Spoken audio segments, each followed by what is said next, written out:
নমস্কাৰ সকলোকে স্বাগতম জনাইছো নিমাত ষ্টাডি পইণ্ট চেনেলটোলৈ আজি আমি এই ভিডিঅ'টোৰ মাধ্যমেৰে এইচএছ ফাৰ্ষ্ট ইয়াৰ হিষ্টৰীৰ চেপ্টাৰ 7 পৰিৱৰ্তিত সাংস্কৃতিক ঐতিহ্য শীৰ্ষক পাঠটোৰ সকলো অতি দৰকাৰী 1 নম্বৰৰ প্ৰশ্ন উত্তৰ আলোচনা কৰিম সো তোমালোকে ভিডিঅ'টোৰ শেষলৈকে চাবা ইয়াৰ পৰা বহুত প্ৰশ্ন তোমালোকৰ ফাইনেল এক্সামত কমন থাকিব যদি তুমি এতিয়ালৈকে এই চেনেলটো সাবস্ক্ৰাইব কৰা নাই তেন্তে প্লিজ চেনেলটো সাবস্ক্ৰাইব কৰি দিবা আৰু এইটো ভিডিঅ' তোমালোকৰ বন্ধু বান্ধৱী অথবা তোমালোকৰ হিষ্টৰীৰ হোৱাটছআপ গ্ৰুপত শ্বেয়াৰ কৰি দিবা মৰমৰ ছাত্ৰ-ছাত্ৰীসকল তোমালোকৰ সুবিধাৰ্থে অতি কম মূল্যত এইচএছ ফাৰ্ষ্ট ইয়াৰ হিষ্টৰীৰ ফাইনেল এক্সামত 100% কমন পেলাবলৈ আমি নতুন কৌশলেৰে মডেল কুৱেশ্যনছ এণ্ড এনসাৰ্ছৰ ই-বুক তৈয়াৰ কৰিছোঁ য'ত প্ৰতিটো অধ্যায়ৰ বছা মোষ্ট ইম্পৰ্টেণ্ট প্ৰশ্ন উত্তৰসমূহ সন্নিৱিষ্ট কৰা হৈছে যিবোৰ পঢ়িলে তোমালোকে কম দিনতে পৰীক্ষাত 100% কমন পেলোৱাৰ লগতে ভাল ফলাফল দেখুৱাবলৈ সক্ষম হ'বা তোমালোকে যদি এই ই-বুকটো ডাউনলোড কৰিব বিচৰা তেন্তে এইটো ভিডিঅ ডেসক্ৰিপচনত লিংক দিয়া আছে তাত ক্লিক কৰি তোমালোকে অতি সোনকালে ডাউনলোড কৰি লৈ ল'বা সো বলা আজিৰ ভিডিঅ'টো আমি আৰম্ভ কৰোঁ কোৱেশ্চন নম্বৰ 1 পণ্ডিতসকলৰ মতে কেতিয়াৰ পৰা আধুনিক যুগ আৰম্ভ হয় এনসাৰ 15 শতিকাৰ পৰা বৰ্তমানলৈ আধুনিক যুগ আৰম্ভ হয় বুলি কয় কোৱেশ্চন নম্বৰ 2 তুৰ্কীসকলে কেতিয়া কনষ্টাণ্টিনোপল অধিকাৰ কৰিছিল এনসাৰ 1453 চনত তুৰ্কীসকলে কনষ্টাণ্টিনোপল অধিকাৰ কৰিছিল কোৱেশ্চন নম্বৰ 3 দ্য প্ৰিন্স নামৰ পুথিখন কোনে লিখিছিল এনসাৰ মেকিয়াভেলিয়ে দ্য প্ৰিন্স নামৰ পুথিখন লিখিছিল কোৱেশ্চন নম্বৰ 4 মাৰ্টিন লুথাৰ কোন আছিল এনসাৰ মাৰ্টিন লুথাৰ জাৰ্মানীৰ গুডেনবাৰ্গ বিশ্ববিদ্যালয়ৰ এজন অধ্যাপক আৰু সংস্কাৰক আছিল কোৱেশ্চন নম্বৰ 5 লিওনাৰ্ড দা ভিঞ্চিৰ বিখ্যাত চিত্ৰশিল্পসমূহ কি আছিল answer Virgin of the Rocks the Last Supper আৰু মনালিসা হল লিওনাৰ্ড দা ভিঞ্চিৰ উল্লেখযোগ্য চিত্ৰকৰ্ম কোৱেশ্চন নম্বৰ 6 নৱজাগৰণৰ সময়ৰ বিখ্যাত ভাস্কৰ্য কি আছিল এনসাৰ ফ্লৰেন্টিন ডনাটেলো হল নৱজাগৰণৰ সময়ৰ বিখ্যাত ভাস্কৰ্য কোৱেশ্চন নম্বৰ 7 ৰোমৰ সেন্ট পিটাৰ্ছবাৰ্গৰ গীৰ্জাৰ নিৰ্মাণৰ কাম কোনে আৰম্ভ কৰিছিল এনসাৰ মিচাইল এংগেলছে ৰোমৰ বিখ্যাত সেন্ট পিটাৰ্ছবাৰ্গৰ গীৰ্জাৰ নিৰ্মাণৰ কাম আৰম্ভ কৰিছিল কোৱেশ্চন নম্বৰ 8 কোনে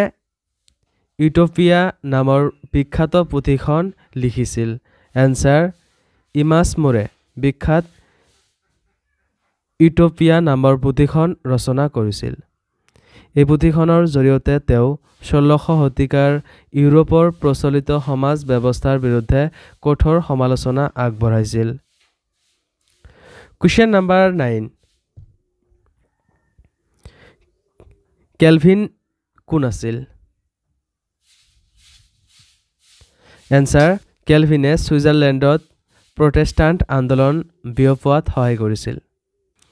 কোৱেশ্চন নম্বৰ 10 কোনজন ইংৰাজ সম্ৰাটে ৰোমত পোপৰ ক্ষমতা বিলুপ্ত কৰিছিল এনসাৰ টিউডৰ সম্ৰাট অষ্টম হেনৰীয়ে ৰোমত পোপৰ ক্ষমতা হ্ৰাস কৰিছিল কোৱেশ্চন নম্বৰ 11 বেনেছা বা পুনৰ জাগৰণ শব্দটোৰ উদ্ভাৱক কোন এনসাৰ জেকব বাৰ্কহাৰ্ট হল বেনেছা বা পুনৰ জাগৰণ শব্দটোৰ উদ্ভাৱক question number 22 the Civilization of the Renaissance in Italy পুথিখন কোনে লিখিছিল এনসাৰ জেকৰ বাৰ্কহাৰ্টে এই পুথিখন লিখিছিল কোৱেশ্চন নম্বৰ 13 ৰোমত ক্ষমতাৰ অধিকাৰী কোন আছিল এনসাৰ পোপ আছিল ৰোমত ক্ষমতাৰ অধিকাৰী কোৱেশ্চন নম্বৰ 14 হিউমেনিটিজ শব্দটো ক'ৰ পৰা আহিছে এনসাৰ হিউমেনিটিজ শব্দটো লেটিন শব্দ হিউমেনিটাছ শব্দৰ পৰা আহিছে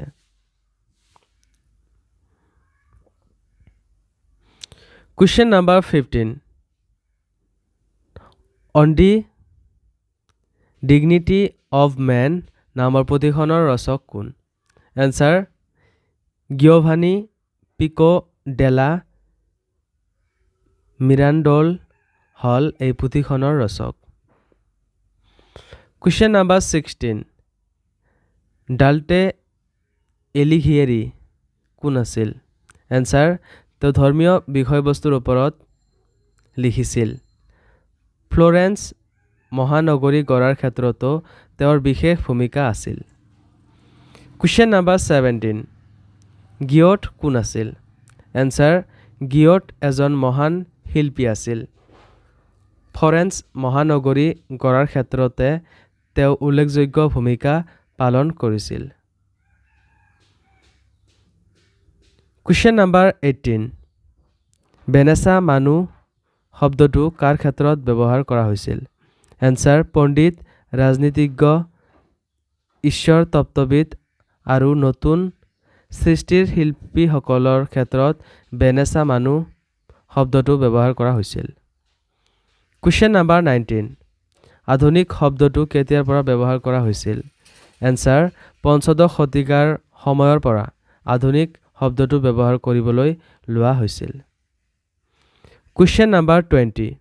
কোনখিনি সময়ক অন্ধকাৰ যুগ বুলি কোৱা হয় এনসাৰ পঞ্চমৰ পৰা নৱম শতিকাৰ সময়খিনিক অন্ধকাৰ যুগ বুলি কোৱা হয় Question number 21 কোনখিনি সময়ক মধ্যযুগ বুলি কোৱা হয় এনসাৰ পঞ্চমৰ পৰা 1400 শতিকাৰ ভিতৰৰ সময়খিনিক মধ্যযুগ বুলি কোৱা হয় Question number 22 আদি মধ্যযুগ বুলিলে কোনখিনি সময়ক কোৱা হয় এনসাৰ নৱমৰ পৰা 1100 শতিকাৰ মাজৰ সময়খিনিক আদি মধ্যযুগ বুলি কোৱা হয় Question number 23 পৰৱৰ্তী মধ্যযুগ বুলি কোনখিনি সময়ক কোৱা হয় এনসাৰ 11ৰ পৰা 1400 শতিকাৰ মাজৰ সময়ছোৱাক পৰৱৰ্তী মধ্যযুগ বুলি কোৱা হৈছিল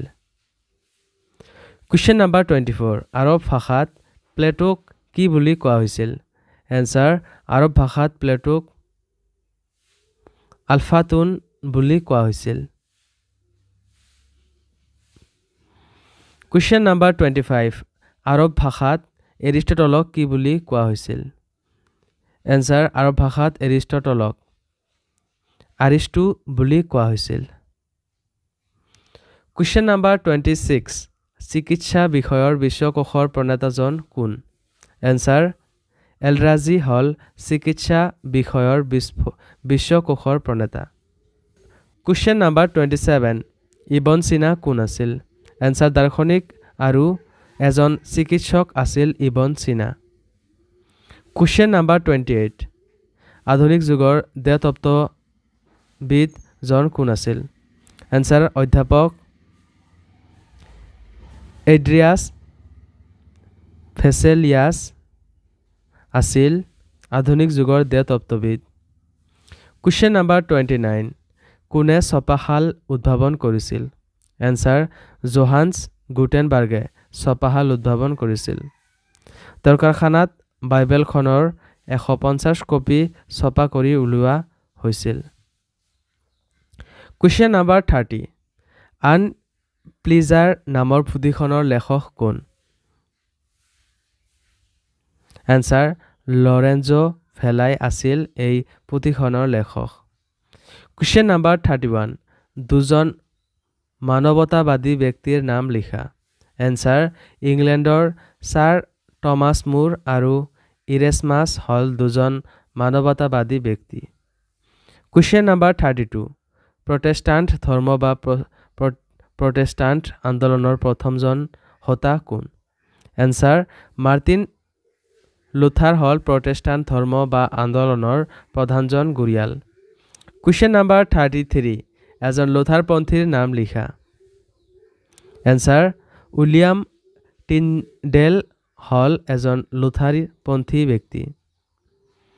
Question number 34 পৃথিৱীখন সূৰ্যৰ চাৰিওফালে ঘূৰে বুলি প্ৰথমে কোনে প্ৰমাণ কৰিছিল এনসাৰ বিখ্যাত দাৰ্শনিক গেলিলিওই পৃথিৱীখন সূৰ্যৰ চাৰিওফালে ঘূৰে বুলি প্ৰমাণ কৰিছিল কোৱেশ্চন নম্বৰ 35 মাধ্যাকৰ্ষণ শক্তি তত্ত্ববিদজন কোন আছিল এনসাৰ আইজাক নিউটন আছিল এই তত্ত্বৰ জনক সো মৰমৰ ছাত্ৰ-ছাত্ৰীসকল আজিলৈ এইখিনিয়ে আশা কৰোঁ এই ভিডিঅটো তোমালোকক সহায় কৰিছে যদি ভিডিঅটো ভাল লাগিছে তেন্তে এইটো ভিডিঅ তোমালোকৰ বন্ধু-বান্ধৱী অথবা তোমালোকৰ হিষ্টৰীৰ হোৱাটছআপ গ্ৰুপত শ্বেয়াৰ কৰি দিবা আৰু চেনেলটো যদি এতিয়ালৈকে সাবস্ক্ৰাইব কৰা নাই তেন্তে প্লিজ চেনেলটো সাবস্ক্ৰাইব কৰি দিবা মৰমৰ ছাত্ৰ-ছাত্ৰীসকল তোমালোকে যদি এতিয়ালৈকে এইচএছ ফাৰ্ষ্ট ইয়াৰ হিষ্টৰীৰ মডেল কুৱেশ্চন এণ্ড এনসাৰ্ছৰ ই-বুক ডাউনলোড কৰি লোৱা নাই তেন্তে অতি সোনকালে এইটো ভিডিঅ'ৰ ডেছক্ৰিপশ্যনত দিয়া লিংকত ক্লিক কৰি তোমালোকে ডাউনলোড কৰি লৈ ল'বা ধন্যবাদ